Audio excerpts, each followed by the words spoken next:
Bonjour et bienvenue à la 13e pause découverte de la formation continue de l'UQAM. Nous accueillons aujourd'hui Sarah Savoie, formatrice, qui va animer le webinaire. Sarah Savoie est conseillère d'orientation, orthopédagogue. Elle a gradué de l'UQAM en 2003. Elle s'est spécialisée, entre autres, dans les interventions avec le personnel à parcours atypique. Ses champs d'expertise sont l'intégration socio-professionnelle, les mesures adaptées en milieu de travail, la formation continue et la qualité du français en entreprise. Aujourd'hui, donc, nous allons animer une courte discussion sur les nouvelles tendances en matière de rétention du personnel. On va essayer de trouver des solutions aux problématiques que vous vivez. Sans plus tarder, je laisse le micro à Sarah Savoie qui vous expliquera les bonnes pratiques à adopter pour mieux comprendre votre personnel.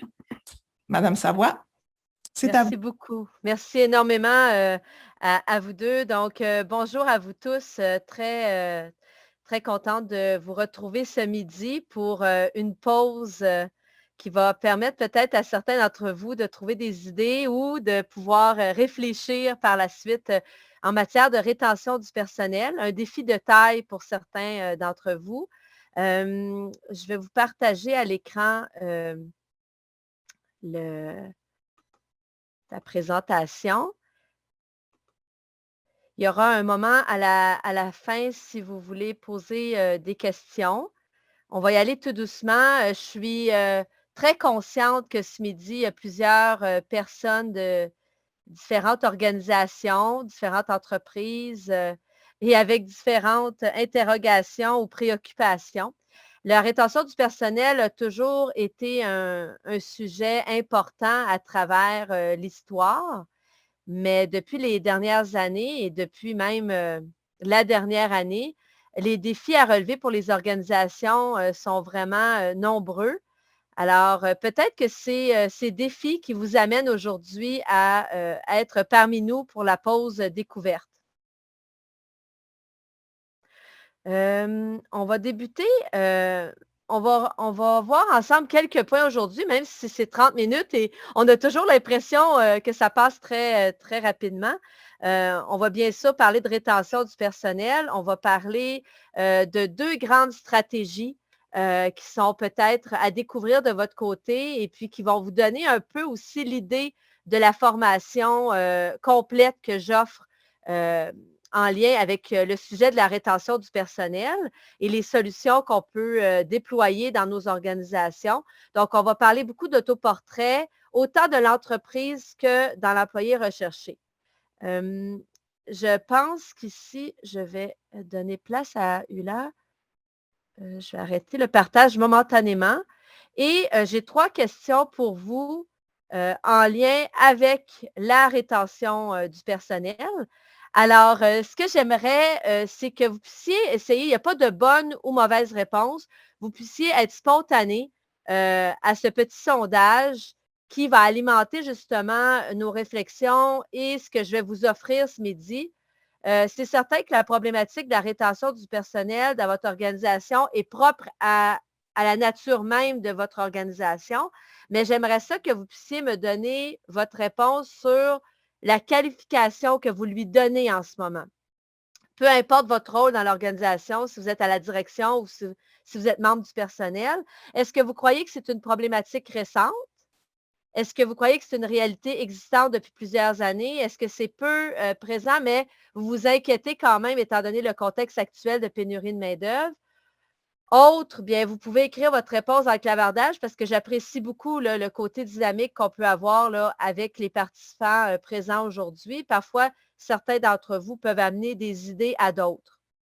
La deuxième question, à votre avis, est-ce que l'élément principal provoquant la problématique de rétention du personnel est? Il y a juste un choix possible, alors ça peut être difficile pour certains d'entre vous. Il y aura peut-être un dilemme. Est-ce que c'est les salaires? Est-ce que c'est les conflits générationnels? Est-ce que c'est la compétition mondiale, le manque de compétences spécialisées, l'offre d'emploi est plus grande que le nombre de personnes disposées à travailler ou le manque de communication? Et bien sûr, la paresse qu'on pourrait avoir en tête. Alors, je vous laisse choisir la réponse que vous avez en tête. Enfin, la troisième et dernière question. Combien de personnes salariées auriez-vous souhaité retenir dans la dernière année? Est-ce que c'était entre 1 et à 5 personnes, entre 5 à 15 ou plus de 15 personnes? En fait, si c'est entre 6 et 15, c'est le deuxième picot. Plus de 15 personnes et aucune. Alors là, ça pourrait s'adresser aussi à certains d'entre vous. Donc, on a les pourcentages. Merci beaucoup. On a ici 24 des gens qui pensent que la rétention du personnel est une problématique récente, une réalité existante depuis plusieurs années, que c'est peu présent peut-être là, dans l'organisation pour laquelle vous travaillez, mais que vous avez quand même des inquiétudes. Il n'y a personne qui a répondu. Oh, donc, c'est intéressant.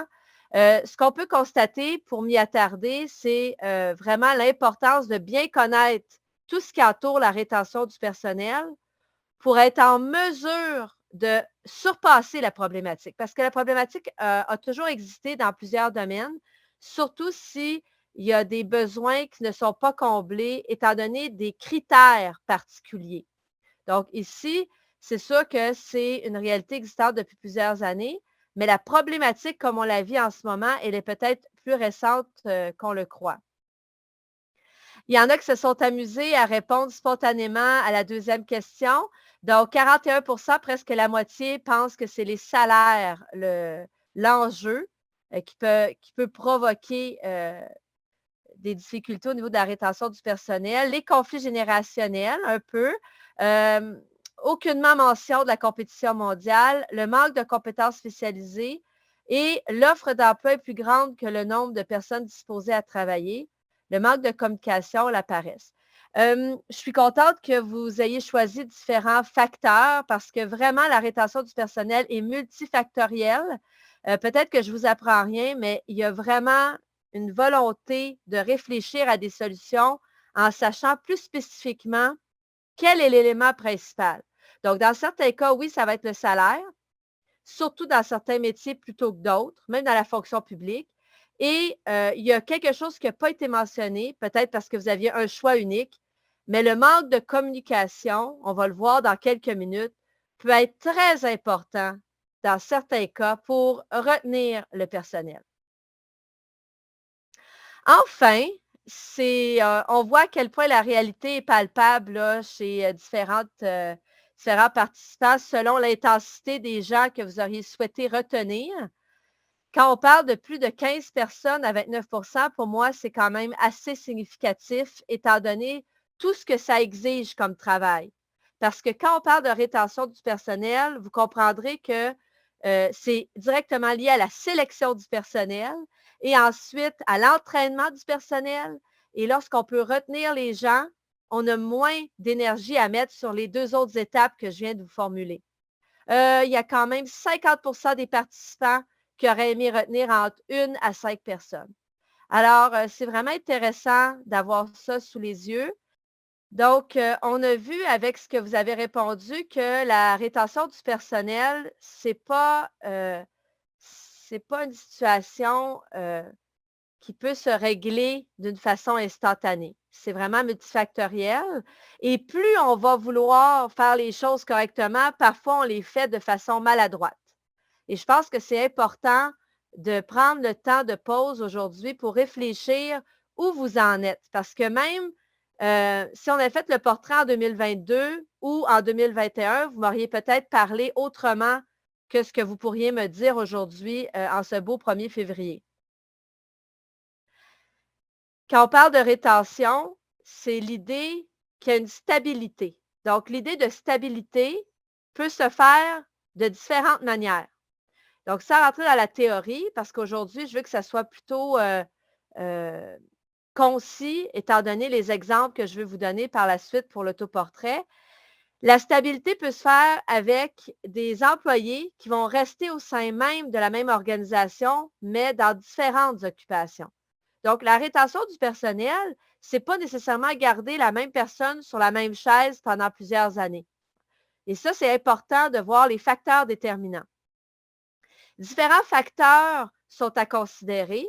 Ça peut être au point de vue du développement de carrière de la personne ou du développement organisationnel de votre entreprise. Et dans la formation, sur quoi on mise? C'est tous ces facteurs. Parce que on va voir que la rétention du personnel, si on veut améliorer la rétention à travers les mois et à travers les années, il faut avoir un plan d'action selon le type de personnel que nous souhaitons retenir et surtout où est la problématique.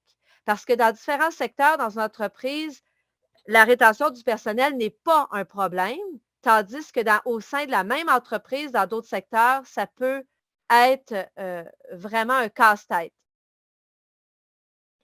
Alors, c'est important d'avoir différentes solutions en tête.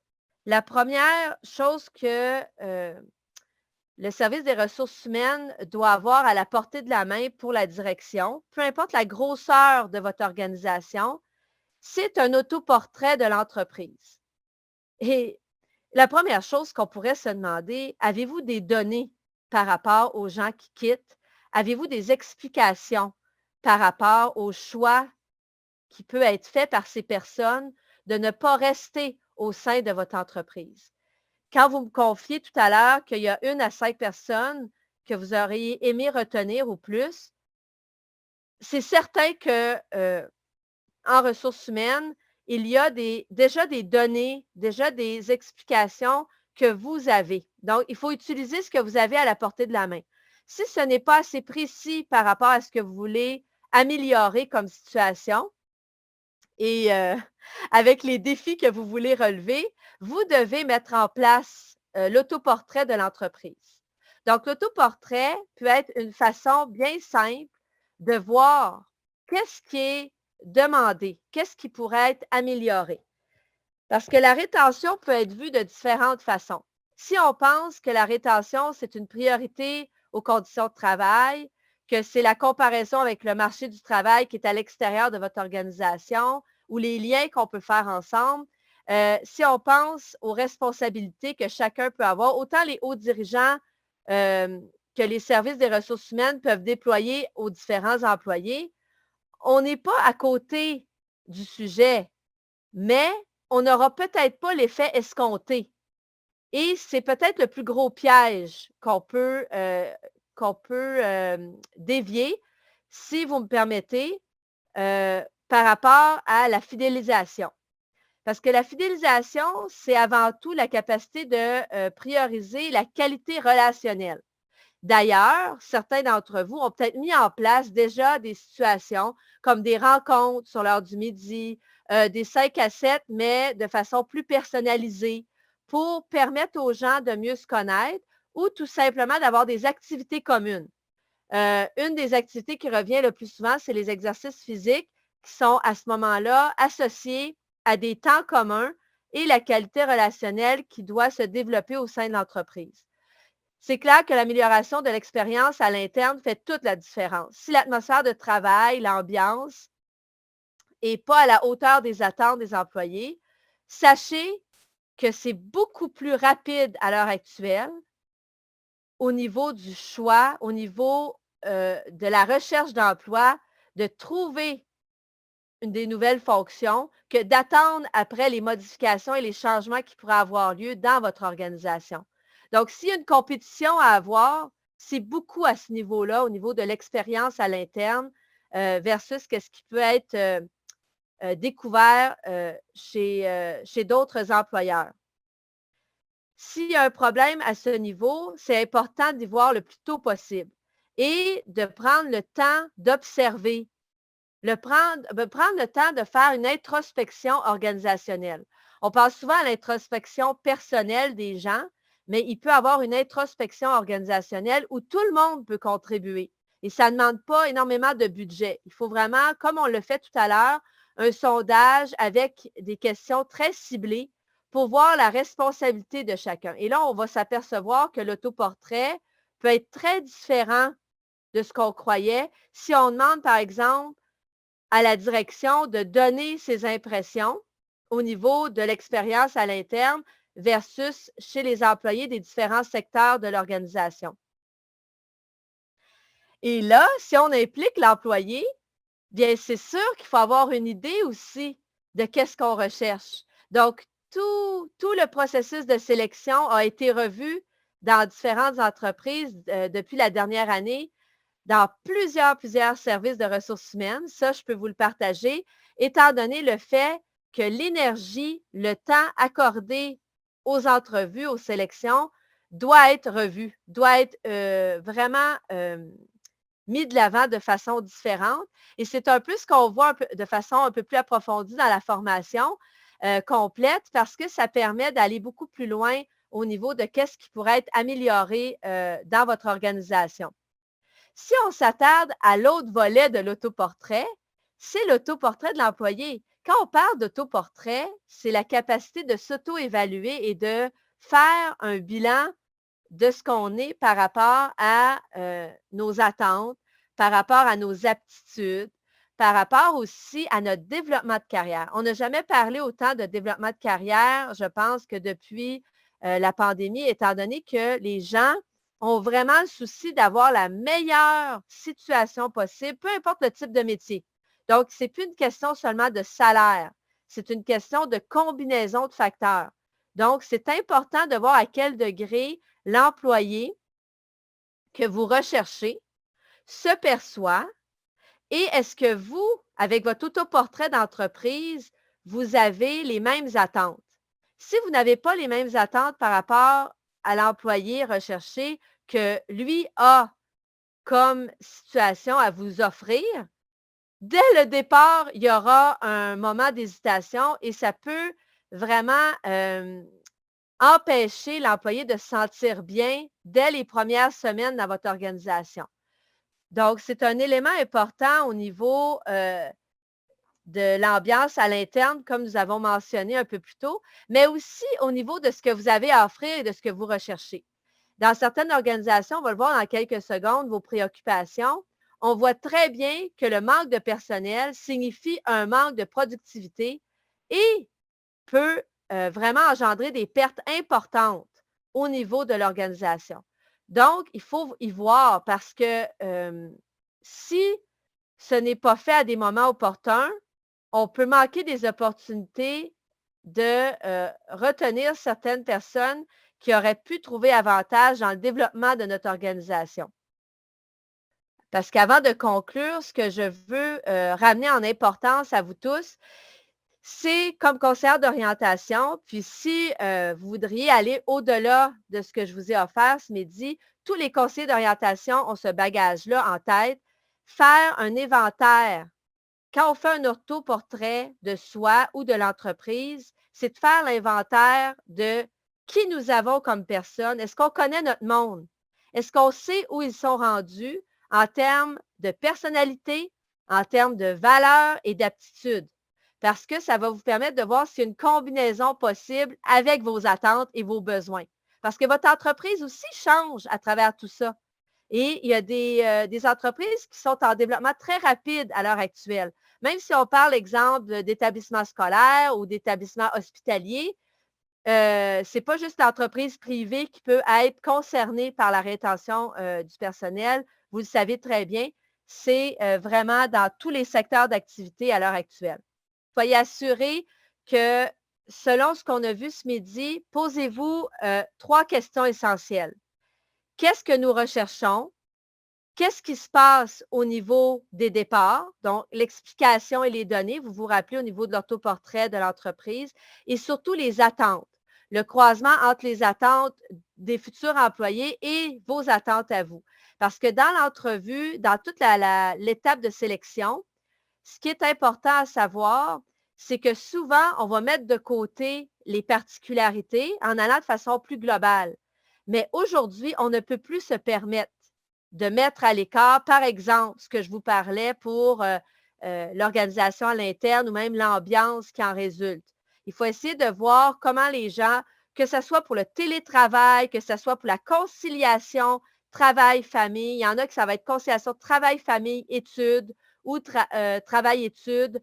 Il y en a qui ont le souci aussi du développement professionnel. Alors, il faut voir les ambitions. Il faut voir aussi à respecter la qualité de vie et à ce moment-là, ne pas voir ça de façon à provoquer des conflits générationnels. Parce que parfois, si on présente les choses d'une telle manière. Exemple, s'il y en a qui veulent avoir plus un horaire adapté pour du lundi au jeudi, le vendredi finir plus tôt. Il y en a qui pourraient voir ça comme des caprices ou des particularités vraiment personnalisées, tandis que si c'est offert à tous, les gens peuvent avoir le choix.